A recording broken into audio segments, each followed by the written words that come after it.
하나님 감사합니다. 이 시간에도 주의 음성 듣기 원합니다. 주의 말씀해 주시고 이 시간에 말씀 전하 듣는 가운데 모든 회방을 얻으며 제대로 우리 안에 각박함과 완악함과 하나님 대적한 높아진 모든 이론과 얽매인과 묶인 것들 예수님의 이름으로 파쇄되고 떠나갈지어다. 우리 성령님만 이곳에 환영을 초청하고 모셔드리고 인정하고 의지하는 영광으로 임하시고 다스리시고 충만케 하시며 주의 나라에 임하여 주시고 뜻이 하늘에서 이루어진 것 같이 땅에서도 이루어지며 주께서 예비하신 각 신령 안에 30배, 10배, 100배 차고넘치게 일면 가득하도록 이 시간 취향하시고 역사해 주옵소서. 빛과 본 대신 예수님의 그릇만 증거되기 시되고 드러나시고 나타나시고 나오니 오직 예수님 홀로 영광 받으시고 찬양 받으시며 이 시간에 주님만 드러나시고 계시하시고 오직 우리의 모든 것 가운데 임하시고 함께하여 주옵소서. 모든 영광 존귀와 찬양 예수님께 올려드리오니 예수님 홀로 영광 받으시고 찬양 받으시옵소서. 감사합니다. 모든 영광 주님께 올려드리오며 우리를 사랑하신 예수님 이름으로 기도합니다. 아멘.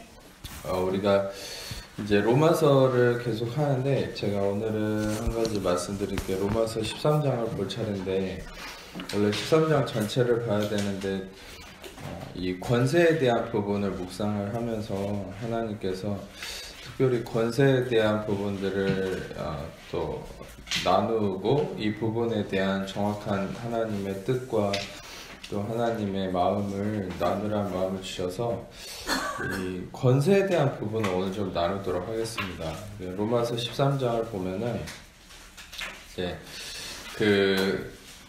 이것은 어떤 면에서는 전에도 나눴다시피 에어컨 살짝만 켜세요. 춥지 않게. 이것 전에도 나눴다시피 인간관계 안에서의 권세로 많이 이제 우리가 이해하게 되고 실상 뭐 예수님도 여기서 나온 것처럼 바울도 예수님의 그런 사건들을 이제 성령 안에서 계시받아서 나눈 부분이 있겠지만 뭐 이 바리새인과 서기관들이 예수님을 시험하려고 우리가 세금을 누구한테 내야 되냐 이렇게 이제 따졌을 때 예수님도 하나님 것은 하나님께 가이사의 것은 가이사에게 이런 식으로 얘기를 하셨잖아요. 그것이 지금 로마서 13장에 나오는 뭐 이런 부분들 7절에 보면은 모든 자에게 줄 것을 주되 조세를 받을 자에게 조세를 바치고 관세를 받을 자에게 관세를 바치고 두려워할 자를 두려워하며 존경할 자를 존경하라. 그러니까 이제 이런 어떤 세세한 내용들을 보면 그냥 우리가 이 사회 안에서 어떻게 생활을 해야 되나 이런 식으로 이제 많이 이해를 하게 되는데 여러분들이 실상 오늘 저랑 함께 보실 내용은 요런 개념 안에 갇혀 있는 부분을 탈피하는 겁니다. 왜냐면 우리는 보통 이런 말씀들을 근본적으로 뭘 얘기하려고 하는지를 알아야 된다는 거예요. 그래서 이 말씀을 봐야 그 맥락 안에서 그 뿌리 위에서 봐야만이 진짜 하나님이 성령 안에서 바울을 통해 무엇을 얘기하려고 하는지를 우리가 발견할 수 있는데 먼저 전에도 이제 한번 설교 중에 많이 얘기했지만 이 권세라는 게 무슨 말인가? 여기서 권세라고 쓰여 있는 이 헬라어는 전에도 얘기 많이 했죠. 엑수시아. 너무 글씨를 못 써가지고 이게 이제 컴퓨터 시대에 제가 태어나가지고 필기가 하기가 귀찮아요. 손가락으로 쓰는 게 엑수시아. 근데 이 엑수시아는 히브리어 헬라어는 특히 히브리어가 더 그런데 이 어원이 되게 중요해요. 이것을 통해서 파생됐기 때문에. 근데 어원이 뭐냐? XST란 말이에요. 이것이 헬라어를 직접 쓰면 이제 여기 안 나올 것 같으니까 이제 한글로만 쓸게요. 뭔 저렇게 촌스럽게 한글로만 쓰냐 이렇게 생각할 수 있는데 헬라어로 쓰면 감당할 수 있겠습니까? 어쨌든 엑수시아는 건세라는 말인데 XST가 뭐냐? 이거는 이제 합법적이다. 그리고 의롭다. 그리고 이거는 의로움 자체, 그 의로움 그 자체를 얘기해요. 그러니까 XST라는 말은 합법적이고 의롭고 의의. 그러니까 다시 말하면 이 권세라는 엑수시아라는 말은 무엇을 함축하고 있는 거죠? 의라는 거, 합법적이고 의롭다라는 걸 얘기하는. 다시 말하면 근본적 권세라는 것이 가지는 의미가 뭔가 의라는 거예요. 의롭다는 합법적이라는 거예요. 그러니까 이 권세는 의로움 안에서 파생되는 거라는 거죠. 그러면 이 권세의 근본이 뭐냐는 거예요. 보통 우리는 권세라고 얘기하면 이제 뭐 사단에 대해서 우리가 보통 생각하는 게 정사와 권세와 어둠의 세상 주관자들 이런 식으로 생각하는데, 이 정사와 권세, 어둠의 세상 주관자들이 솔직히 그 권세의 주체자는 아니죠. 여러분도 욥기를 봐서 알겠지만 근본적으로 사단이 이 가지고 있는 이 세상의 정사와 권세와 이 어둠의 세상 주관자들이 가지고 있는 권세의 근본이 어디죠? 그것은 하나님께서 가지고 있는 거죠. 근데 하나님이 인간에게 부여한 것이 죄악으로 말미암아 사단에게 넘어가서 사단의 별명이 정사와 권세, 어둠의 세상 주관자들이 된 거지만, 이런 그 이면의 이 권세의 주체는 바로 하나님이라는 거예요. 왜냐? 이 권세는 그 의미가 엑수시아, 엑세스티, 다시 말하면 합법적이고 의롭다. 이 세상에서 어떤 것도 합법적이고 의롭다라는 수식으로 붙일 수 있는 것은 없죠. 오직 하나님께만 있습니다. 그래서 하나님만이 이 권세의 주체자다. 그래서 권세의 주체자는 바로 하나님이라는 거예요. 그러니까 이거는 이제 뭐 이 헬라어로 해서 이제 데오스라는 거예요. 권세의 주체자는 하나님이다. 그래서 이 하나님께서 권세의 주체자로서의 이 맥락, 뿌리를 가지고 여러분들이 이 말씀을 볼 수 있어야 되는데, 그래서 이제 제가 여러분들과 이거에 관련된 말씀을 좀 나누려고 합니다. 이 하나님이 권세의 주체자라는 어떤 부분들을 나타내는 이 성경이 되게 많지만, 그 이면에 먼저 여러분들에게 한 가지 이렇게 얘기를 좀 하고 싶은 게, 이게 뭡니까? 히스토리죠. 근데 이제 약간 말장난 같지만 이것은 되게 제가 옛날에도 뭐 비유를 한 거지만, 이것은 무엇의 결합을 하고 사람들이 많이 얘기하냐면 히스 스토리다. 그러니까 누군가의 이야기다라고 얘기를 하는 거예요. 그러니까 역사라는 건 어떤 인간의 흐름을 얘기하는 것이 아니라는 거죠. 역사라는 것은 이 세상의 주관자와 권세자가 되시는 그분의 이야기다. 그분의 흐름이 흘러가는, 저는 특별히 에덴 동산에 이 창세기 1장에 언급되어 있는 2장인가요? 그 2장에 언급되어 있는 그 아름다운 모습이 계속 이 마음속에 묵상이 되는 게, 전에도 계속 설교 중에 나눴지만 에덴에서 4개의 강의 근원이 온 세상을 향해 흘러갔다고 그러잖아요. 그 4개의 강이 바로 예수 그리스도를 상징한다 그러죠. 그 4개의 강은 온 세상을 향해 흘러가는 강줄기. 그러니까 에덴 동산에서 시작된, 다시 말하면 이 창세 전부터 예비된 예수 그리스도는 온 세상을 향해 흘러가고 있다는 거죠. 그 역사가 아무리 파괴되는 것 같고, 여러분 시상 뭐 트럼프가 어떤 이유로 뭐 북미회담을 취소하고 어떤 이유로 우리가 상황이 혼란스럽고 불안전해 보이고 어려움이 보일지라도, 여러분 우리는 그 상황 속에서 불안해하지 말아야 될 것은, 역사의 주관자는 예수님이고, 결국 예수님은 어떤 분입니까? 구원을 이루시는 분이죠. 다시 말하면 구원이란 결국 한반도의 평화도 구원에 입각한 거고, 여러분의 가정에 연관된 것도 구원이고, 모든 것이 구원인 거죠. 그러면 그 구원이신 예슈아가 바로 이 역사의 모든 흐름을 관통하고 있기 때문에, 우리는 이 역사의 권세를 가지신 주관자가 예수님이다. 이 권세를 가지신 그분이 바로 창조주이신 엘로힘. 그러나 그 엘로힘 하나님은 그가 없이는 이 세상에 하나도 지음받지 않았다고 요한복음 1장에 말씀하셨기 때문에, 그 예수 그리스도로 말미암아서만 이 세상이 지어졌다. 즉 하나님과 예수님은, 성령님은 하나로서 이 세상의 주관자고 권세자고 온전한 흐름을 이끌어가는 분이다라는 것을 우리가 인식을 해야 된다는 거예요. 그래서 그 역사적 흐름 안에서 우리가 하나님이 얼마나 이 역사의 주관자로서 또 우리의 모든 권세자로서 다스리는 분이신지 우리가 여러 구절을 통해서 알 수 있지만, 일단 말씀을 통해서 조금 흥미로운 것들을 확인해 보고 싶은 게 다니엘 4장을 한번 보겠습니다. 다니엘 특히 이 다니엘은 예언서예요. 여러분 생각해야 될 게 다니엘은 역사서가 아니에요. 위인 전기가 아닙니다. 우리는 성경학교나 여러 것을 통해서 다니엘의 새 친구와 다니엘의 신앙을 이렇게 얘기하면서 본받아야 되고 여러 가지 물론 본받을 부분도 있고 아름다운 부분이 있지만 다니엘은 그런 역사적인 어떤 이 인물에 대한 얘기는 잠깐이에요. 실은 다니엘에게 하나님 주신 예언이 대다수입니다. 그래서 실은 다니엘서는 처음에 한두 장 읽고 다 덮어버려요. 왜냐면 나중에 이상한 예언들이 너무 많아가지고 뭐야 이걸 어떻게 읽어 이렇게 해석을 하는데 그러기 때문에 더 중요한 거예요. 다니엘서를 왜 제가 방금 설명을 하냐면 바로 다니엘서가 이 역사의 흐름, 역사의 주관자 되신 하나님의 놀라운 권세를 나타내는 책이기 때문에 그렇습니다. 그 중에 한 일화를 여러분에게 소개를 하려고 하는데 이 느부갓네살 왕이라는 사람이 나옵니다. 이 느부갓네살 왕이 이제 1절부터 3절까지를 보면 시간 관계상 이거는 그냥 눈으로만 한번 보셨으면 좋겠어요. 제가 그냥 빠르게 읽고 넘어갈게요. 느부갓네살 왕이 이렇게 독백을 하는 것처럼 하나님을 찬양하는 모습이 나옵니다.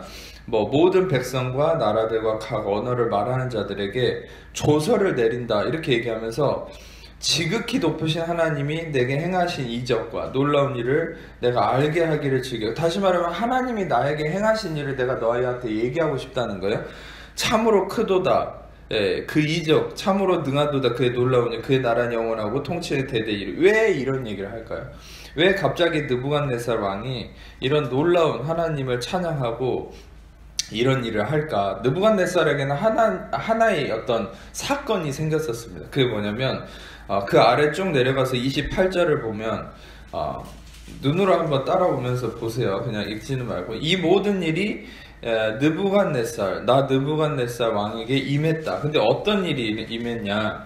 그것은 12달이 지난 후에 다시 말하면 이전에는 무슨 사건이 있었냐면 다니엘을 통해 하나님이 예언하신 게 있었어요. 근데 그 예언하고 12달이 지났다는 거예요. 12달이 지난 후에 지붕을 거닐다가 이제 바벨론을 보고 그 당시에 바벨론 얼마나 대제국이었는 줄 아십니까? 전 세계를 지배했다. 그러니까 마치 징기스칸처럼 그 당시에 모든 그 유럽 지역을 거의 다 지배한 상황. 아주 최강 대국이었죠.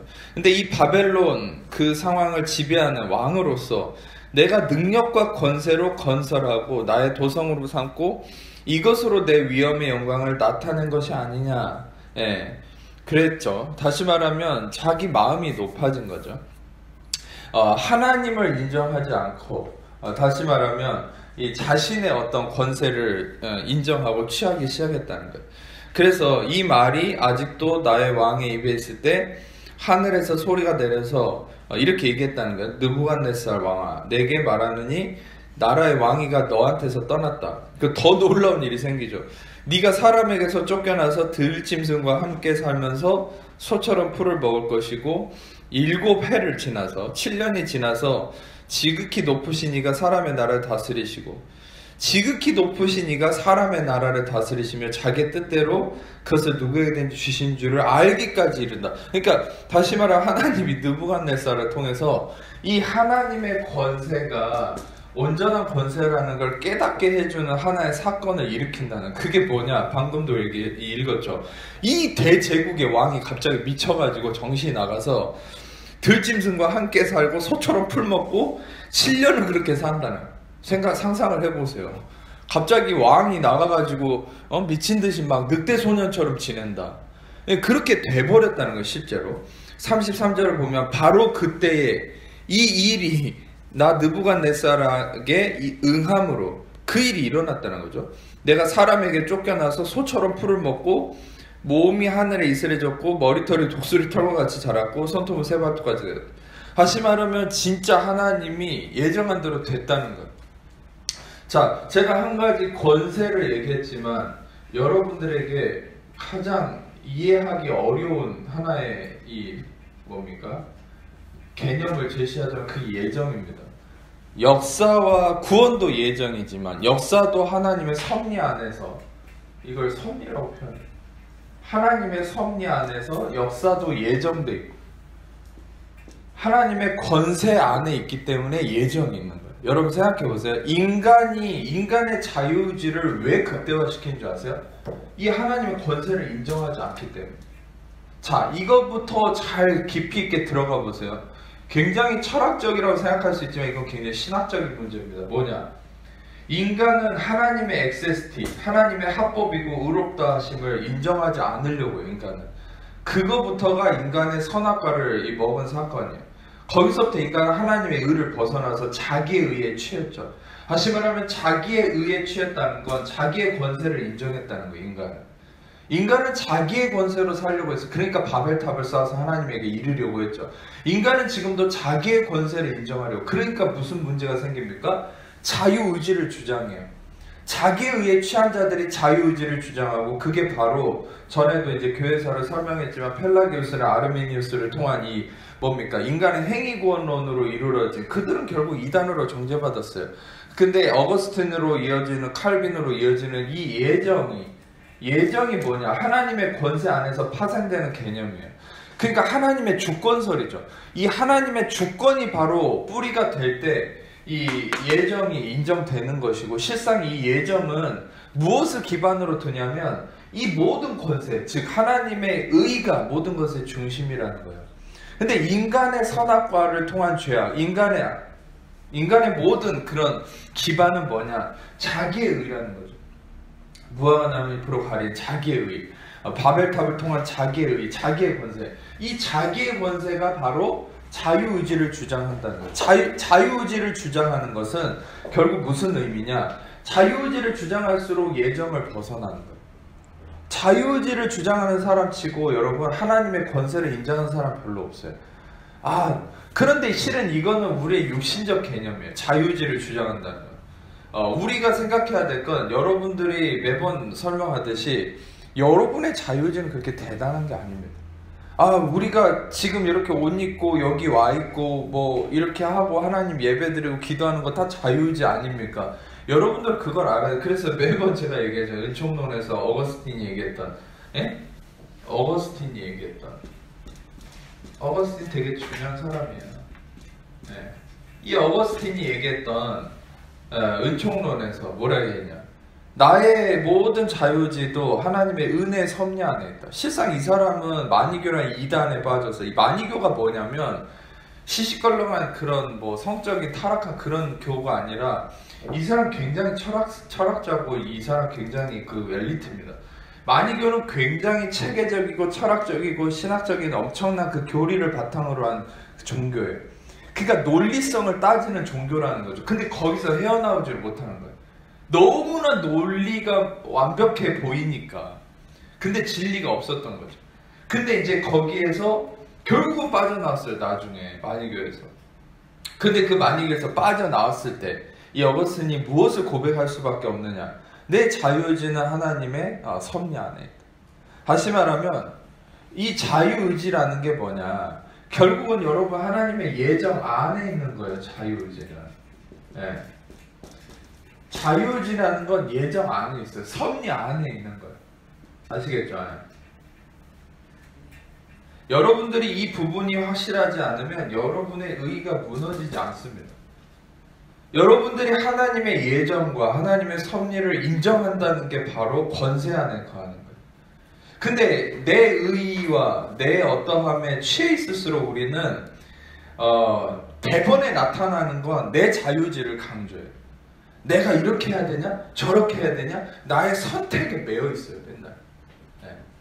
나의 선택에 매여 있고 선택에 대한 두려움에 빠져 있고 나의 선택에 일희일비하는 그런 나의 자유의지에 초점을 맞추는 사람일수록 어떤 사람이냐? 그 기반은 이 하나님의 의를 인정하지 않아요. 자기 의에 취했어요. 그러니까 자기 의에 취해 있다는 건 뭐냐?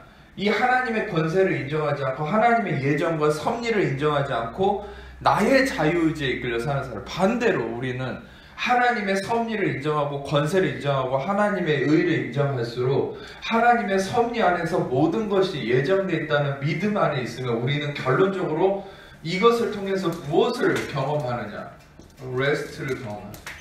여러분들에게 매번 얘기하듯이 우리는 안식을 경험합니다. 안식은 뭐냐? 내가 뭘 해야 된다라는 이 어떤 쫓겨다니는 삶에서 멈추는 거예요. 아시겠습니까? 아시겠죠? 네. 안식은 여러분이 쫓겨다니는 삶에서 멈추는 거예요. 침대에 누워서 가만히 아무것도 안 하고 있는 게 안식이 아니라 마음에, 여러분 매번 제가 비유를 드렸죠. 여러분들이 휴가를 내서 일주일 동안 미국의 플로리다 마이애미 해변가에 이렇게 누워있다 생각해보세요. 선글라스 쓰고. 근데 마음은 쉬는 것 같은데 뭡니까? 마음속에는 뭡니까? 애기들 잘 살고 있을까? 아니면 저기 사고 안 치고 있을까? 아니면 남편은 또 부대 돌아가서 뭐하지? 어떻게 해야 되지? 그 쉬고 있는 게 아니죠. 몸은 쉬고 있다고 해서 쉬는 게 아니에요. 마음에, 여러분, 그러나 몸은 분주해도 마음은 쉬는 사람이 있을 수 있어요. 그게 뭐냐? 우리는 보통 그렇게 살아야 돼요. 몸은 분주해도 마음은 쉼이 있어야 돼요. 그게 뭐냐? 바로 하나님의 섭리 안에서 다 영원히 잘된 같이 범사가 잘되고 그리스도가 다 이루셨음에 그 믿음의 공로 안에 거하는 안식이 있어야 된다고. 그리스도인들이 최종적으로 추구해야 될 바는 뭐냐? 내가 이 문제를 해결하기 위해서 고민하고 내가 저 문제를 해결하기 위해서 동분서주하는 그런 마음의 분주함이 아니라 하나님이 그리스도 안에서 다 이루어 놨다.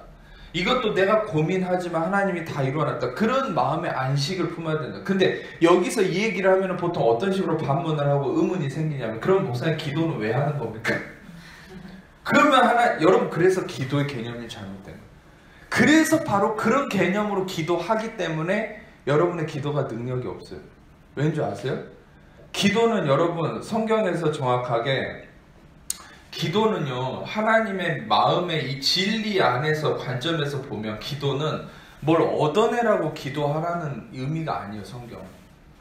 여러분 이 성경 말씀을 기억하세요. 아무것도 염려하지 말고 오직 모든 일에 기도와 간구로 너희 구할 것을 감사함으로 하나님께 아뢰라. 그래야 모든 지극히 뛰어난 평화 그리스도 일산에서 너희 마음과 생각을 지키시라. 감사함으로. 그 무슨 말이에요? 얻어내라고 기도하라는 게 아니죠. 감사함으로 아뢰라는 게 무슨 말이에요? 이미 얻어졌다는 믿음 안에서 하라는 거예요. 완성된 십자가의 공로 안에서 출발해야 되지, 내가 얻어내기 위한 이미 이루어지기 전의 시점에서 출발하면 그건 율법주의고 이미 실패한 거예요. 받은 줄로 믿고 구하라. 받은 줄로 믿어라. 너희가 구한 즉 받은 줄로 믿어라. 그 말이 무슨 말인 줄 아세요? 구하기 전에는 안 받았으니까 구한 순간 받았다, 이게 아니라 너희가 구한 즉 받은 줄로 믿어라. 그 말은 뭐예요? 구하기 전부터 이미 예비돼 있단 말이에요. 그 말은 이미 섭리 안에서. 여러분들에게 한 가지 이걸 좀 설명을 하고 싶은데, 하나님의 섭리와 인간의 자유의지의 차이가 어떤 차이인 줄 아세요? 이거를 설명을 하면은 여러분들이 조금 이해가 되실 거예요. 크로노스. 전에도 여러분들에게 설명을 드렸죠. 인간의 이 자유의지는 크로노스, 인간의 인과관계 안에 속해 있는 거고, 하나님의 섭리는 카이로스 안에 속해 있는 거고. 인간의 이 자유의지, 크로노스는 뭡니까? 인과관계. 원인과 결과. 카이로스는 인과관계가 없어요. 그러니까 생각해 보세요. 하나님의 섭리와 자유의지, 이것이 항상 상충하는 거예요, 우리 안에. 근데 하나님의 섭리는 카이로스 안에 있고 자유의지는 크로노스, 인과관계 안에 있어요. 그러면 여러분 생각해 보세요. 우리는 이것이 어떤 개념일지. 우리의 자유의지는 기껏 원인과 결과 안에 갇혀있기 때문에 여러분 이 카이로스의 통제 안에 있는 거예요. 결국 이 카이로스가 크로노스를 지배하잖아요. 하나님의 시간이 인간의 인과관계를 지배하잖아요. 그래서 십자가에서 다 이루었다는 게, 우리의 인과관계는 말이 안 맞아도 그것이 우리의 과거, 현재, 미래와 우리가 알지 못하는 모든 앞으로 일어날 것까지 다 해결했다. 이게 뭐냐? 우리는 어제, 오늘, 내일 이런 이 개념 안에 갇혀있지만 하나님의 시간은 뭡니까? 어제와 오늘이나 내일이 없어요. 항상 현재예요. 항상 지금이에요. 하나님의 시간은. 그러면 우리가 100년 후에 일어날 일도 하나님은 그 순간에 해결을 이미 하신 거예요. 근데 하나님의 시간이 이 땅에 나타난 상황이 하나 있었어요. 하나님의 시간이 이 땅 안에서 일어난 사건이 하나 있었어요. 그게 뭐냐면 이 땅에서 일어난 하나님의 시간, 그게 뭐냐? 바로 십자가예요. 십자가는 인과관계 안에 거하는 개념이 아니에요. 십자가는 이 땅에 인과관계가 지배하는 크로노스 안에서 카이로스 하나님의 시간이 이 땅을 다스리는, 이 땅에 영향을 끼치는 그 순간이 바로 십자가의 순간이었어요. 그러니까 여러분 생각해 보세요. 이 십자가에서 이루어진 건 우리의 시간의 저촉을 안 받아요. 아시겠습니까? 이 땅에서 이루어진 것들이 여러분 십자가의 영향을 못 미칠 뿐만 아니라 십자가에서 이루어진 것이 이 땅의 모든 것에 영향을 미치는 거예요. 그러니까 2000년 전에 일어난 사건이지만 앞으로 1000년 후에 예수님이 언제 오실지 모르지만 예수님 오시기 전까지 일어날 모든 것에 영향을 미친다는 거예요. 그게 바로 카이로스 하나님의 시간, 그리고 이것이 하나님의 섭리고 이 하나님의 섭리는 자유의지와 모든 걸 포함합니다. 그러니까 여러분 생각해보세요. 우리의 자유의지가 아무리 내가 현명한 선택을 한다 해도 그게 하나님의 섭리 안에 있지 않으면 그것은 하나님의 뜻대로 흘러가는 거예요. 어떤 것이든. 아무리 내가 미련한 선택을 해서 실수를 한다 해도 하나님의 섭리 안에서 여러분에게 선하심이 예정되어 있으면 그것은 하나님의 섭리 안에서 결국에는 그렇게 될 수밖에 없다는 거예요. 그것에 대한 증명이 있다가 얘기하겠지만 여러분들이 알아야 될 것은 결국 이 개념을 잘 이해를 하세요. 그래서 우리의 자유의지보다 하나님의 섭리가 더 이해돼. 그러니까 여러분 기도를 한다는 건 무슨 의미냐? 아까 얘기를 설명하다 말았는데 그럼 기도를 우리는 왜 하는 겁니까? 기도는 뭔가 구하고 얻기 위해서 하는 겁니까? 아니요. 기도는 여러분들이 이미 받았기 때문에 십자가에서 이미 이루어진 것을 믿고 받은 자로서 여러분의 삶에 그것을 흘려보내는 역할을 하는 것입니다. 마치 수도꼭지를 트는 거죠. 그럼 목사님 좀 더 들어가면 수도꼭지를 트는 것도 자유의지 아닙니까? 수도꼭지를 안 틀면 안 틀어지는 거 아닙니까? 그러니까 여러분 생각해 보세요. 저는 이렇게 반문하고 싶어요. 여러분이 오늘 이 자리에 말씀을 들으러 여러분이 왔다고 생각하죠. 여러분 이 자리에 안 온 사람은 자기가 안 온 게 아니고 여러분이 온 사람으로서 온 사람도 여러분이 온 게 아니에요. 여기 오고 안 오고도 다 하나님 섭리 안에 있어요. 아시겠습니까? 여러분 실상 이 부분이 제일 여러분들이 실은 헷갈리는 부분일 수 있어요. 되게 신학적이거든요. 신학생들도 요거 한번 딱 이제 맞닥뜨리면은 계속 토론하고 논쟁을 한단 말이에요. 근데 이제 은혜 복음을 모르기 때문에 계속 뺑뺑 도는 거지만 여러분들이 은혜 복음 안에서는 확실한 답이 나오는 게 뭐냐? 여러분 실상 이것이 왜 여러분들한테 이해가 안 되냐면 요 개념을 모르기 때문이죠. 우리는 인과관계 안에 있기 때문에 절대 하나님의 섭리를 이해하지 못해요. 이해하지 못하는 것을 우리는 어떻게 받아들여야 됩니까? 이해하지 못한다고 해서 불신하는 게 아니라 우리는 그냥 우리가 하나님의 권세로서 인정하고 받아들여야 된다는 거죠. 여러분들이 받아들일 건 그러니까 성경에 이런 말씀이 있어요. 너희가 마땅히 생각할 그 이상의 생각을 품지 말아라. 그러니까 여러분 우리는 이 말씀도 어떤 의미가 있는지 알아야 돼요. 왜 그런 얘기를 했을까요? 마땅히 생각할 그 이상의 생각을 품지 말아라. 인간은 자기의 개념 안에서 그러니까 크로노스 안에 있으면 절대 이 개념을 이해할 수는 없어요. 제가 아무리 백날 논리적으로 설명한다 해도 실은 여러분들 머릿속에는 긴가민가한 부분이 있을 수 있어요. 그런데 중요한 건 그냥 받아들여야 되는 거예요. 이거는 그냥 그것이 겸손입니다. 아시겠습니까? 지금 느부갓네살 왕의 얘기와 다른 부분을 얘기하겠지만 제가 이거를 좀 설명하다 말았는데 다시 아까 읽었던 부분의 아래를 내려가면 다니엘 4장 37절을 보세요. 37절을 보면은 이건 한번 읽어보겠습니다. 시작. 느부갓네살은 하늘의 왕을 찬양하며 신송하며 경배하노니 그의 일이 다 진실하고 그의 행하심이 의로우심으로 교만하게 하는 자를 그가 능히 낮추시니라. 자, 느부갓네살은 자기의 어떤 자유의지와 상관없이 하나님의 섭리대로 심지어는 예언대로 이게 이루어졌어요. 그냥. 근데 결국 느부갓네살이 어떤 걸 깨달았냐면 하나님을 찬양하면서 그의 일이 다 진실하고 그의 행하심이 의롭고 교만하게 행하는 자를 그가 낮추신다. 결국 이게 우리가 하나님의 섭리를 인정하는 태도입니다. 결국 우리는 하나님의 권세를 인정하게 되는 거예요. 언제? 하나님의 섭리를 경험할 때. 결국 인간은 자유의지를 주장하면 결국 나의 인과관계에 갇혀서 하나님의 섭리를 인정하지 않으면 우리는 결국 교만하게 된다는 거예요. 내가 해야 돼. 내가 이걸 해결하지 않으면 안 돼. 내가 세상의 해결자가 돼 있는 거예요. 근데 여러분, 우리가 진짜 겸손해지는 가장 큰 비법이 여기 있어요. 우리가 겸손해질 수 있고 안식을 누리고 하나님께 모든 걸 맡기고 하나님의 선하심 아래서 하루하루 기쁨으로 살아갈 수 있는 비법이, 그 진리가 이거예요. 실은 하나님의 섭리를 인정하고 맡기는 거예요. 그 하나님의 예정하심에 맡기는 거예요. 여러분, 이것이 우리의 육신과 굉장히 상충한다는 거 아십니까? 지금 이 얘기를 하는 와중에도 아마 우리의 육신 속에서 여러분의 육신은 아니 그러다 잘못되면 어떻게 돼? 그러다가 하나님이 잘못된 계획으로 우리를 잘못된 섭리로 인도하면 어떻게 하지? 만약에 이 생각을 하시는 분들 회개하십시오. 하나님이 선하신 분이라고 입으로만 고백하고 머릿속으로는 하나님이 예정했다, 섭리로 인도하신다 그러면 여러분 어떻게 생각하세요? 하나님이 잘못된 섭리 안에서 나를 잘못되게 인도하면 어떡하지? 그런 생각 하시는 분들 많잖아요. 근데 생각해보세요. 바벨론의 포로로 끌려간 그 이스라엘 백성들에게 예레미야를 통해서 뭐라 하겠습니까? 너희를 향한 나의 생각을 내가 하나니 곧 재앙이 아니라 평안이요 미래 너에게 희망을 주려는 것이죠. 여러분, 하나님의 섭리와 하나님의 생각은요 항상 선하십니다. 네.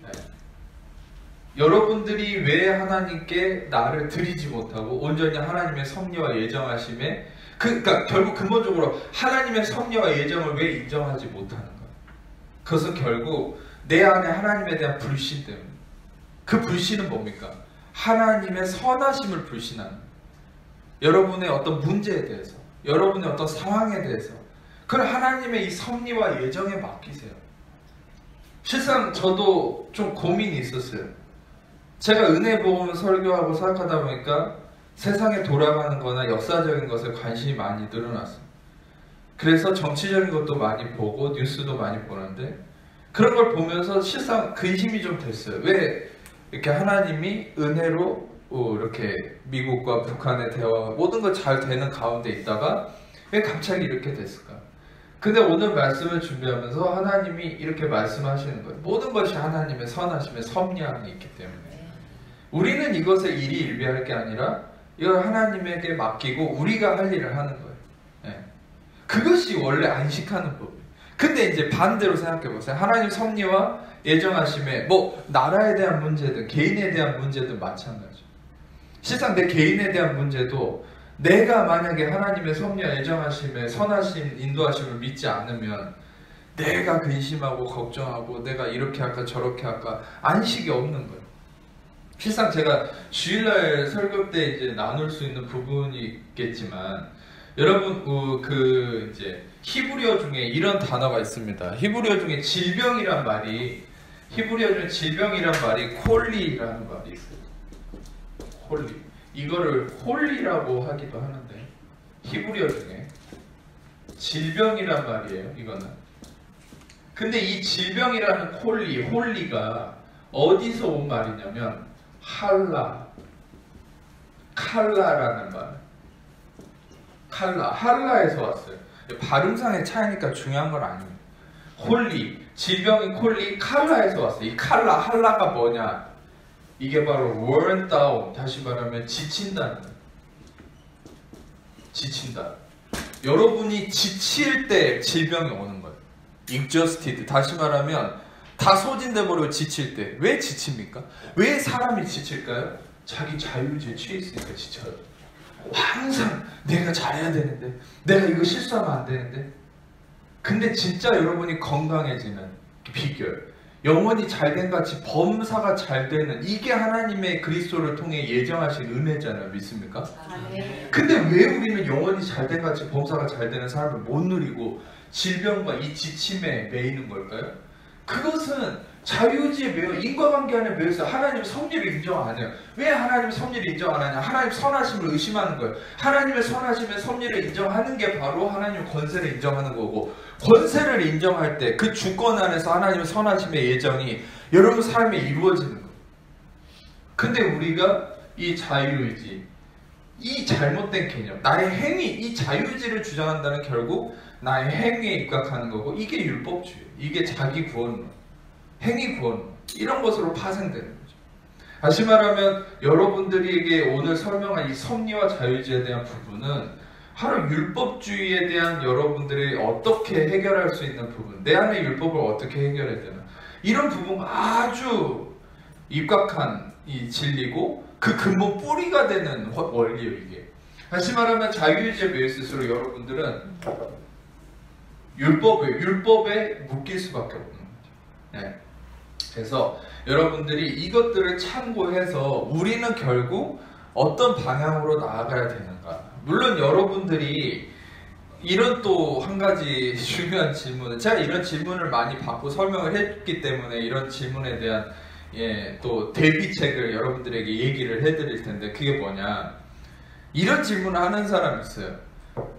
만약에 하나님이 섭리로 다 인도해놨으면 뭐 우리가 할 게 뭐 있으면 그냥 아무것도 하지 말고 그냥 넉넉히 살면 되죠. 근데 제가 한마디 딱 할 수 있어요. 당신이 넉넉히 살려고 한다고 해서 살 수 있습니까? 그렇게? 예를 들어서 목사님, 그러면 기도 안 해도 다 이루어지니까 기도 안 해도 되겠네요? 저는 이렇게 얘기할 거예요. 기도하지 마세요. 그러면 기도하지 말라고 내가 얘기해도 안 할 수 있는지 해보라고. 여러분, 인간이 자기가 결정한다고 그대로 된다고 생각하십니까? 그만큼 인간은 어리석은 거예요. 왜? 자유의지가 그렇게 대단하다고 생각하는 거예요. 여러분이 용을 쓰고 노력해도요, 만약에 오늘 제 설교를 듣고 그래 기도할 필요 없겠네, 그래 뭐 예배 드릴 필요도 없겠네, 그냥 하나님 알아서 다 하니까, 그런 마음을 품고 만약에 기도 안 한다고 생각하고 예배 안 한다고 생각하고 그렇게 노력해보라고 하세요. 그렇게 할 수 있는지. 결국 하나님의 섭리대로 나중에 기도하게 되고 예배 드리게 돼요. 아시겠죠? 요나를 보세요. 아무리 도망가도 결국 고래 뱃속에, 아무리 도망가도 결국 하나님이 예정하신 대로 니누에 가 있게 되는 거야. 할렐루야. 결국 불교에서는 부처님 손바닥 안에 있다고 그랬지만 이건 원래 성경적 의미를 그쪽에서 따온 거예요. 원래 결국 하나님 손바닥 안에 있는 거예요. 결국 하나님의 선하신 섭리와 예정 안에 있는 거예요. 그러니까 저한테 만약에 그러면 뭐 우리가 할 게 뭐 있습니까? 아무것도 안 해도 되겠네요. 그러면 저는 말씀드릴 거예요. 하지 마세요. 하지 말아 보세요. 그냥 다 멈추고 아무것도 하지 마세요. 그냥 그렇게 아무것도 안 하고 평생 살 수 있나? 하나님이 당신 결국 기도하게 하실 거예요. 예배 드리게 하실 거예요. 하나님의 선하신 인도하시면서 오히려 저는 도전합니다. 오히려 지쳐있고 분주한 사람일수록 저는 하지 마세요. 하지 마세요. 아무것도 하지 말고 다 내려놔 버리세요. 죽었다 하고 하나님께 다 던져버리세요. 그러면 하나님의 때에 하나님이 아름답게 만들어 가실 겁니다. 당신이 나서서 손으로 주물럭주물럭 하니까 다 망치는 거라고. 그때 다 땡겨버리면, 다 던져버리면, 그때 하나님의 섭리가 여러분들의 삶에 놀라운 일을 행하기 시작합니다. 그래서 일단 여러분들은 뭘 하고 안 하고 보다 이 개념을 먼저 이해하는 순간에 여러분들 안에 이 안식이 찾아온다는 거예요. 지금 여러분들에게 또 한 가지 좀 깊은 얘기를 하자면, 이런 걸 얘기를 해드렸다고 해서 또 그러면은 또 자유의지의 개념 안에서 그러면 하지 말아야 된다, 해야 된다, 이런 개념으로 이해하지 마시고, 그냥 여러분들에게 이 진리를 얘기해 드리는 건 진리가 여러분을 자유케 하기 때문에 자유함을 누리고 안식함 속에서 올바른 진리 안에서 신앙생활을 해 가시라고 이것을 말씀드린다는 거죠. 그러지 않으면 여러분들이 계속 매여서 노예처럼 살 수밖에 없다는 거죠. 자, 방금 느부갓네살을 소개를 했지만 저는 이제 아주 또 중요한 한 가지 원리를 얘기를 해드리고 싶습니다. 다니엘 8장을 넘어가서 다니엘 8장 21절과 22절입니다. 다니엘 8장 21절과 22절을 한번 같이 읽도록 하겠습니다. 시작. 털이 만드신 연분이 곧 해가 아니요 그의 푸른 새에 큰 뿔은 곧 그 첫째 아니요 이 뿔이 꺾이고 그 대신에 내 뿔이 났은즉 그 나라 가운데에서 내 나라가 일어나되 그의 권세만 못한다. 네, 우리가 이제 아까도 이 권세는 하나님의 의로움 안에서 일어난 이 개념이고 이 권세로 말미암아 섭리와 예정이 진행되는 거다 이렇게 말씀을 드렸는데 왜 제가 이 말씀을 드렸냐면 실상 이제 너무나 방대한 역사적인 얘기를 해드려야 되는 거지만 그 시간 관계상 또 여러분이 한꺼번에 다 이해하고 받아들이기 힘들기 때문에 딱 요거 한 부분만을 제가 뽑아서 얘기를 해드리는 거예요. 다니엘에게 하나님이 역사적으로 하시는 어떤 하나님의 섭리와 인도하심에 대한 이야기를 예언을 통해서 나타내신 건데 그게 뭐냐, 이 보면은 털이 많은 순염소는 곧 헬라 왕이에요. 그의 두 눈 사이에 있는 큰 뿔은 곧 그 첫째 왕이다. 이것은 누구에 대한 얘기냐면 알렉산더 대왕에 대한 얘기예요. 이 윗절에 보면 네가 본 바 두 뿔 가진 순양으로 표현되는데 메대, 다시 말하면 메대와 바사왕 이 둘을 순양으로 표현을 했는데 순염소는 알렉산더 대왕. 재밌는 게 뭐냐면 알렉산더 대왕이 가는 곳마다 그 깃발에 이렇게 새겨놨던 상징적인 그 문양이 뭐냐, 염소예요. 순염소. 그러니까 이 알렉산더 대왕이 바로 여기서 헬라 왕, 이 순염소. 그래서 그 두 눈 사이의 큰 뿔은 곧 첫째 왕이다. 근데 이 알렉산더 대왕이요, 재밌게도 33살에, 정확하게 33살에 병으로 죽었어요. 갑자기. 그것도 누가 이렇게 암살한 것도 아니고 갑자기 병으로 죽었단 말이죠. 근데 이 알렉산더 대왕에 대한 얘기가 조금 제가 있어서 좀 설명을 해드리면, 이 알렉산더 대왕은 얼마나 이 왕으로서 대제국을, 마케도니아라는 조그만 이 소국가를 통해서 전 세계를 지배할 정도로 이렇게 대제국을 이루지 않았습니까? 유럽에. 근데 이 알렉산더 대왕이 아무리 자기의 어떤 건강을 관리하고 노력을 하고 전쟁을 하고 세계를 지배하려 했지만 결국 다니엘이 예언한 대로 알렉산더 대왕은 갑자기 죽었어요. 갑자기 죽고 방금 말씀을 보면은 이 뿔이 꺾이고 대신에 네 뿔이 났다. 네 뿔이 났는데 그 나라 가운데 네 나라가 일어나서 그 권세만 못하다. 근데 이게 뭐냐면 나중에 알렉산더 대왕이 죽고 나서 그의 장군들이, 4개의 장군이, 4명의 측근들 장군들이 있어요. 그 이름이 뭐냐면 그냥 참고적으로 들으시면 톨레미, 셀류쿠스, 카산더, 리시마쿠스 이런 사람들에 의해서 4개의 나라로 이 제국이 분할 통치가 됩니다. 근데 이것은 알렉산더 이 제국만큼은 못해요. 그러니까 결국에는 여러분 재밌는 게 알렉산더가 메대와 바사 왕들을 물리치고 대제국을 건설했지만 이 다니엘이 예언한 대로 하나님의 섭리와 예정대로 갑자기 끝나고 4개 왕국이 통치가 됐다. 4개 장군에 의해서. 결국 여러분 이것은 하나의 그냥 증거일 뿐입니다. 성경은 말 그대로 역사 그 자체인 것이죠. 우리가 역사라는 게 얼마나 재밌냐면 삼국지도 그거 보세요. 삼국지연의라고 해서 제가 삼국지를 되게 옛날에 좋아했는데 삼국지도 쓴 사람의 이 평가에서 다 달라요. 내용이. 묘사도 다르고 평가도 다르고. 근데 우리나라 한국사도 다 다릅니다. 내용이. 세계사도 다르고. 근데 여러분 중요한 것은 이 역사는 사람의 관점에서 쓴 거예요. 근데 그 이면에 진짜 역사가 있어요. 그게 성경이에요. 역사는 허구가 많죠. 생각해보세요. 이차돈이 불교의 그 숭배자 때 이차돈이 죽었는데 그 피가 뿌려진 곳에 뭐가 생겼다. 박혁거세는 알에서 나왔다. 단구는 어떻게 됐습니까? 곰과 호랑이가 변해가지고 이렇게 해서 나왔다.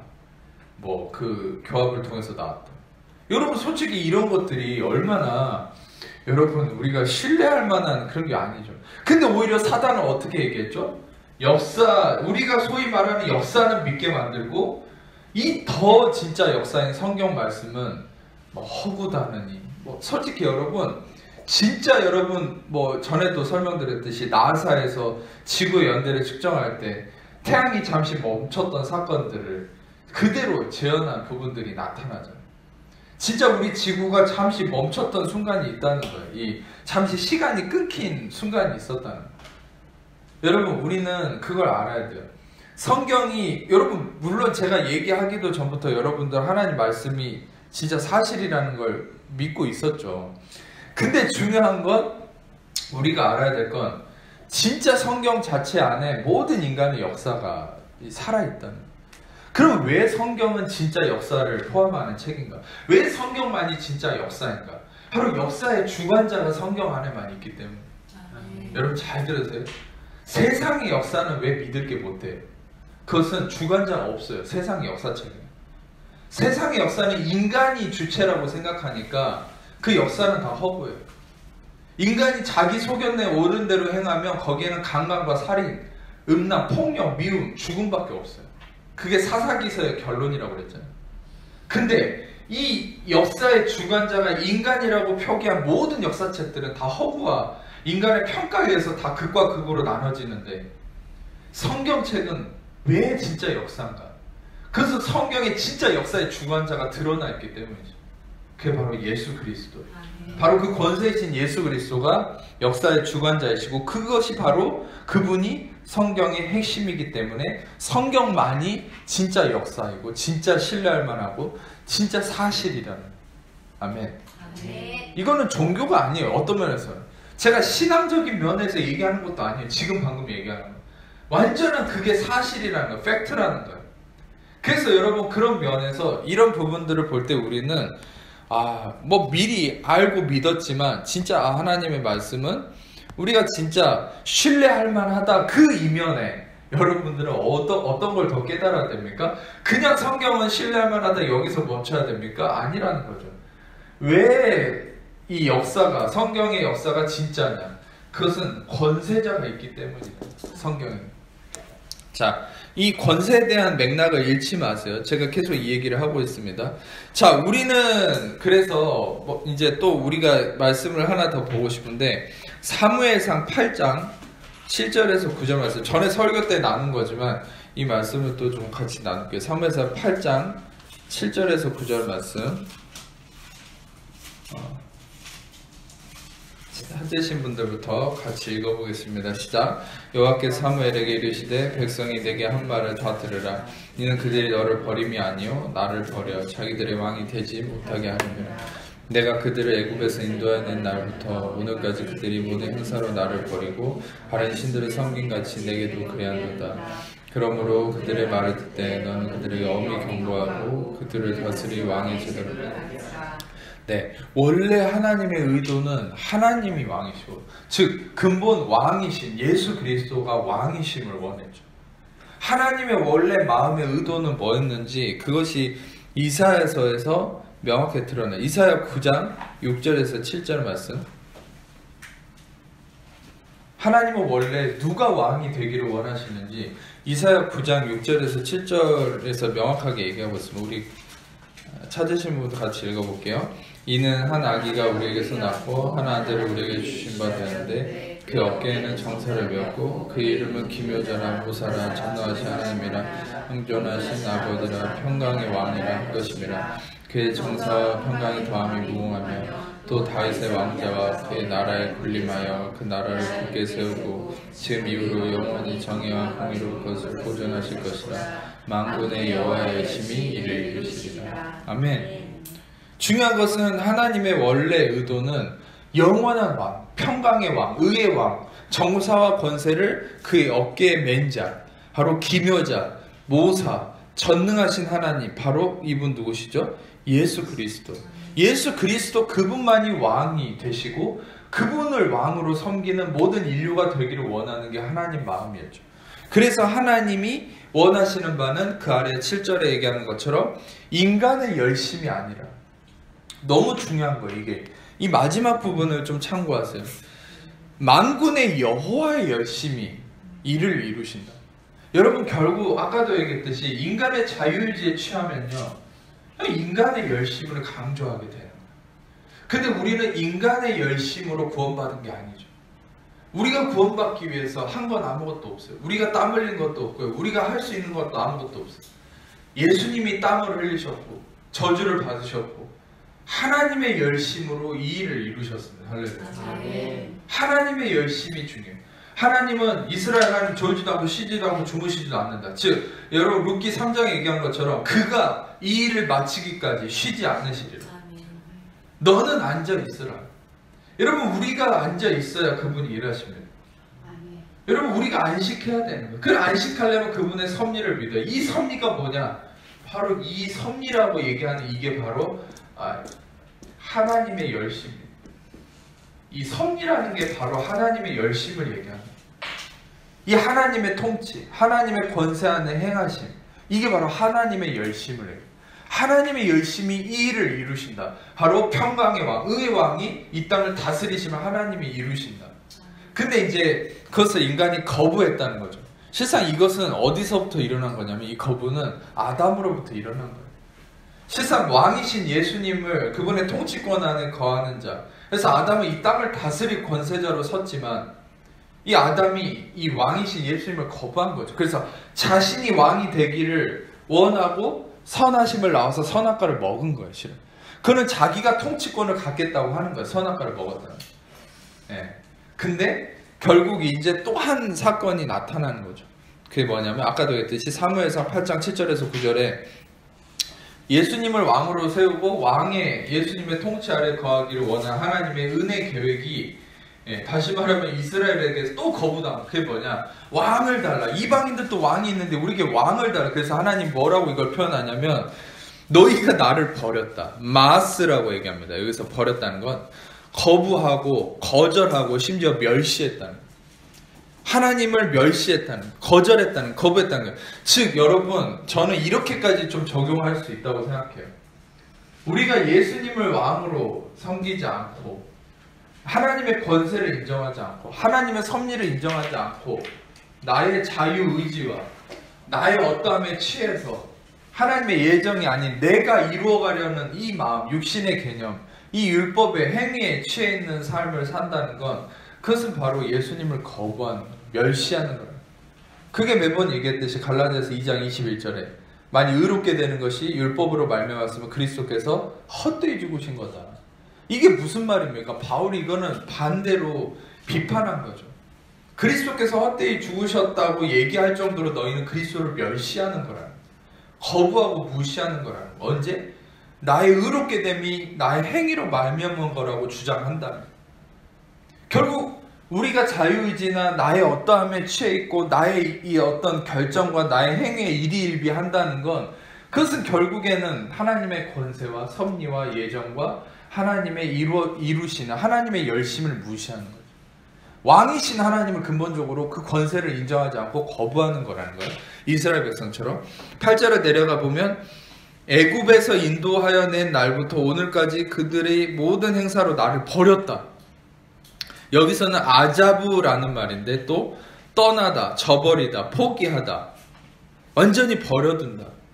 심지어는 이거는 이제 무시하고 거부한다는 얘기뿐만 아니라 하나님은 또 다른 단어를 통해서 나를 떠났다는 거예요. 저버렸다는 거예요. 포기했다는 거예요. 이스라엘이 하나님을 왕으로 인정하지 않는 것 자체가 나의 어떠함을 주장하는 것 자체가 하나님을 버린다는 거죠. 이것은. 그러므로 그들의 말을 듣되 하나님이 뭐라고 얘기합니까? 그들의 말을 듣되 너는 그들에게 엄히 경고하고 그들을 다스릴 왕의 제도를 가르치라. 심지어는 이 왕의 제도라는 게 뭐냐? 미시파트라는 말인데 이거는 심판과 권리, 재판장으로 신문하고 정당한 판정을 내리는 행위라는 거예요. 다시 말하면 잘 들으세요. 하나님의 섭리와 하나님의 어떤 예정하심과 그분의 이 인도하심을 기대하고 나를 맡기면 그분의 은혜가 여러분을 다스리는 거예요. 근데 놀랍게도 인간의 왕을 구했잖아요. 그것은 무엇입니까? 하나님을 거부한 거랬잖아요. 떠난 거랬잖아요. 그때 어떤 게 옵니까? 인간의 왕의 제도가 세워지는데 그게 뭐냐? 미시파트. 너를 심판하고 정죄함이 세워진다. 네가 재판정에 세워지는 꼴이 된다는 거예요. 인간의 왕을 주장할 때 이 백성들은 그렇게 돼버리는 거예요. 결국 여러분 어떻게 됐습니까? 결론은 사울을 세웠는데 그 사울 때문에 이스라엘 백성들이 고통을 당해요. 다윗을 세웠는데 다윗도 실패를 합니다. 이 다윗에 대한 부분을 이제 한 가지 지적을 해야 되는데 전에 설교를 한번 했었어요. 근데 마태복음 1장을 한번 가볼게요. 마태복음 1장 17절을 보면은 1장 17절을 한번 읽어보겠습니다. 마태복음 1장 17절 시작.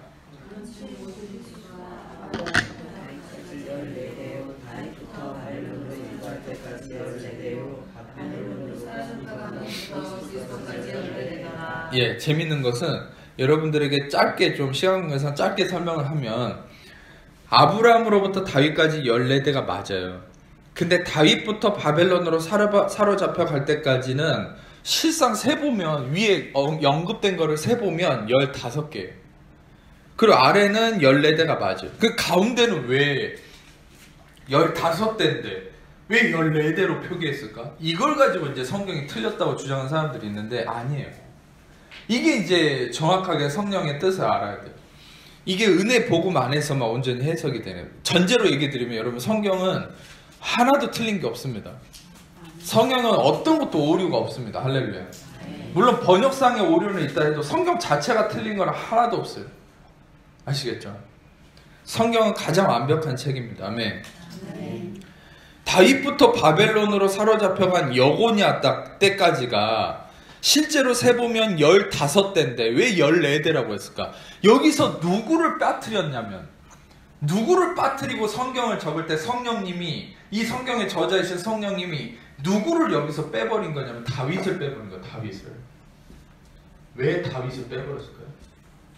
이 다윗은 이름도 다위드라고 해서 beloved, 하나님이 사랑하는 자인데 다윗이란 이름 자체부터 심지어 하나님 마음에 합한 자고요. 하나님이 그렇게 사랑하는 자인데 왜 다윗을 이 왕에서 빼버렸을까요? 빼고 샜어요. 이름은 언급이 됐지만 여기서 빼버렸다니까요. 마지막 결론 부분에. 그래서 14대인 거예요. 실상 세보면 15대인데 왕이가. 왜 다윗을 뺐을까요? 그것은 생각해 보세요. 사무엘상으로부터 시작된 겁니다. 원래 하나님은 왕으로 예수님을 세웠는데 인간이 주장한 왕의 개념 때문에 하나님이 왕을 세워줬지만 그 인간에게 뭘 역사를 통해서 하나님 뭘 알려주려고 하는 거예요? 니들이 그렇게 원한 인간의 왕의 결국이 다윗이라는 거예요. 다윗의 결론은 뭡니까? 실패했어요. 다윗이 왕으로서는 실패했다고. 생각해 보세요. 인간으로서의 다윗은 하나님께 인정받았을지 몰라도 왕으로서는 실패했다고. 살인과 간음, 다시 말하면 율법 아래서 최고의 죽을 죄에 빠져서 인간의 왕은 결국 실패에 이른다는 거예요. 그러나 우리의 영원한 왕이신 예수님은 너를 영원히 은혜로 인도하는 분이다라는 것을 결론적으로 말씀하고 싶으신 거죠. 여러분, 우리는 그래서 진정한 이 왕이신 예수 그리스도를 하나님이 왜 알려주려고 하시는가? 그게 바로 하나님의 권세만이 진짜 권세임을 알게 하시려는 거죠. 하나님의 권세를 우리가 진정으로 인정하고 이해할 때 우리는 이 땅에서 권세자들을 대하는 마음도 그것을 기반으로 온전한 마음으로 나온다는 거예요. 이 땅의 권세자들 앞에 우리는 비굴하지 않을 수 있어요. 우리가 솔직히 땅의 권세들 앞에 복종한다고 하지만 비굴한 사람들이 있어요. 비유 맞추고 뭐라도 얻어먹으려고 하고 두려워하고. 여러분, 로마서에서 얘기하는 13장의 얘기는 그런 의미가 아닙니다. 이 원리를 이해를 해야만 이 땅에서 온전한 권세를 인정할 수 있어. 온전한 권세를 인정한다는 건 무조건 복종이 아니라 우리가 우리 자신의 올바른 자존감을 가지고 건강한 마음으로 권세를 인정하되 비굴하지 않는 거죠. 그게 바로 예수님의 모습이죠. 가이사의 것은 가이사에게, 하나님 것은 하나님께. 절대 비굴하지 않죠. 예수님 그렇다 해서 불법을 행하지도 않았어요. 그렇다고 비굴하지도 않았어요. 완벽하게 균형 잡힌 모습이죠. 심지어 예수님은 자신이 왕이지만 왕이신 하나님의 권세를 인정하는 분이셨어요. 진정한 권세를 아는 분이라는 거죠. 할렐루야.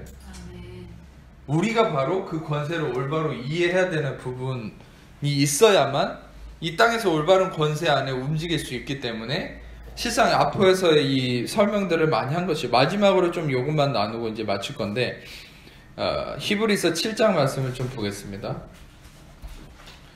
히브리서 7장 말씀을 보면은 멜기세덱이라는 말이 나오죠. 멜기세덱. 족보도 없고 어머니도 없고 아버지도 없고 시작한 날도 없고 생명도 끝도 없고 생명의 끝도 없고 하나님의 아들과 닮아서, 이거 닮았다는 건 똑같다는 말이에요. 항상 제사장으로 있기 바라고 우리의 대제사장이신 예수 그리스도를 얘기하는 멜기세덱. 우리는 레위 제사장의 반차를 따른 자가 아니라 우리는 멜기세덱의 반차를 따른 우리는 왕같은 제사장. 할렐루야. 여러분 중요한 것은 멜기세덱이신 멜기세덱. 여기서 해석을 성경에서 해줬지만 멜기세데크는 멜레크와 제데크가 합쳐진 말인데 멜렉은 왕이고 제덱은 의라는 말이죠. 그래서 멜기세덱은 의의 왕이다. 근데 여기서는 심지어 또 한 가지 별명이 더 붙죠. 살렘 왕이다. 살렘은 샬롬, 샬람. 다시 말하면 살렘은 평강의 왕이다 이 말이죠. 다시 말하면 의의 왕이고 평강의 왕, 예수 그리스도를 얘기하는 거예요. 그래서 멜기세덱은 그냥 예수님 그 자체. 근데 이 멜기세덱이 어떤 사람인가? 4절을 보면 이 사람이 얼마나 높은가를 생각해 보라. 왜 히브리서 기자가 멜기세덱을 설명하면서 이 사람이 높다고 표현할까요? 이 사람이요, 여러분, 이 아브라함의 허리에서 레위 족속이 누굽니까? 율법 안에서 제사장이 된 사람들이죠.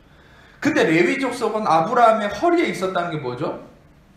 성인들이니까 이런 얘기 하기 좀 민망하긴 하지만 아브라함의 정자에 이렇게 파묻혀 있을 때 할렐루야 갑자기 싸해지네. 아브라함의 정자에 파묻혀 있을 때, 즉 아브라함의 허리에 있었다고 표현을 해요 여기에. 근데 레위가 태어나기도 전부터, 다시 말하면 레위 족속이 아브라함에게서 태어나기도 전부터 이미 멜기세덱은 제사장으로 존재했다. 그때 11조를 했고, 근데 여기서 이제 11조에 대한 설교를 많이 하지만 저는 11조를 얘기하기보다 다른 부분을 좀 강조하고 싶은데, 이게 바로 예수님의 위대하심을 이제 얘기하고 마칠 거예요. 예수님은 율법보다 위대하십니다. 할렐루야. 그 증거가 뭐냐? 여기서 나오죠.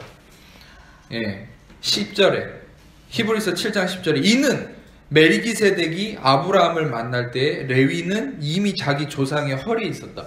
다시 말하면 레위라는 율법을 상징하는, 율법의 제사장을 상징하는 레위보다 멜기세덱은 먼저 있었고, 먼저 11조를 받았고, 먼저 권위자로서, 권세자로서, 왕으로서. 그 말은 뭐냐? 멜기세덱이신 예수님은 이 율법보다 위대하고, 진짜. 그런데 여러분, 실상 이건 저의 주장이 아니라 7장을 시간 나면 쭉 계속 읽어보세요. 이게 바로 무엇을, 7장은 뭘 얘기하려고 하냐? 바로 은혜이신 예수가 율법보다 위대하다는 걸 얘기하는 거예요. 그래서 심지어는 아래 무슨 얘기까지 나옵니까? 전에도 제가 자주 인용했지만, 전에 있던 계명은 연약하고 무익함으로 패하고, 18절에 율법은 아무것도 온전하게 못한다. 그러나 이에 더 좋은 소망이 생기니 우리가 하나님께 가까이 간다. 예수께서 제사장이 되신 것은 명세 없이 된 것이 아니, 쭉 이어서 예수는 더 좋은 언약의 보증이 되셨느니라. 그래서 예수님의 위대하심을 얘기하죠. 대제사장으로서의 예수님, 은혜 본질이신 예수님이 이 율법의 제사장보다, 율법보다 더 위대하다는 거예요. 우리는 그걸 알아야 돼요. 우리는 율법 아래 예수님이 있는 것이 아니에요. 예수님이 율법 위에 계십니다. 할렐루야. 심지어 그 율법을 주신 이가 예수님이에요. 신의 산에서 그 율법을 주신 분이 예수님이라니까요.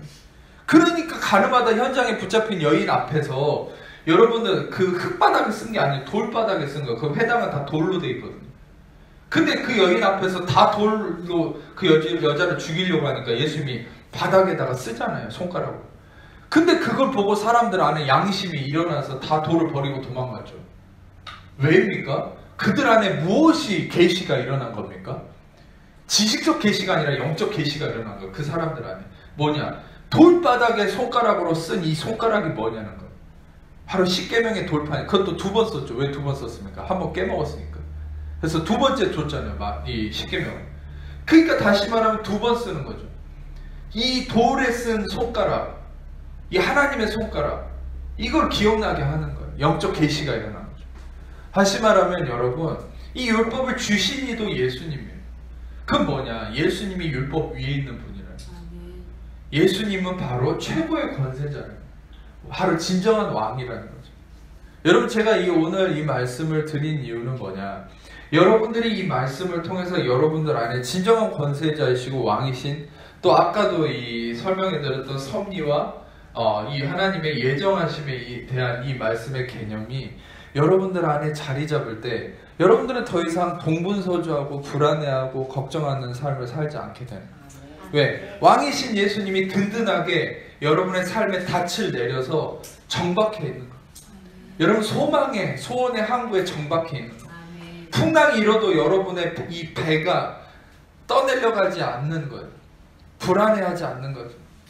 이 평안 가운데, 이 안식 가운데 살 수 있는 가장 핵심적인 말씀이 된다는 거죠. 오늘 말씀을 통해서 하나님의 진정한 권세와 또 왕이신 예수님의 그 은혜가 여러분들 안에 또 자리 잡고 그 은혜에 또 삶을 계속 살아나가시기를 축복합니다. 기도하겠습니다. 하나님 감사합니다. 귀한 말씀을 통해서 우리에게 말씀하심에 감사합니다. 주님께서 우리 왕이시고 권세자이심을 믿고 또 모든 영광과 존귀와 찬양 예수님께만 올려드리며 예수님이 우리의 삶의 모든 걸 섭리하시고 또 그분의 선하신 예정하심을 따라 인도하고 계심을 믿사오니 우리가 진정으로 하나님께 맡기고 또 안식하고 그 안식 속에 살아가는 우리 모든 하나님 백성 되도록 축복하여 주옵소서. 감사드리며 예수님의 이름으로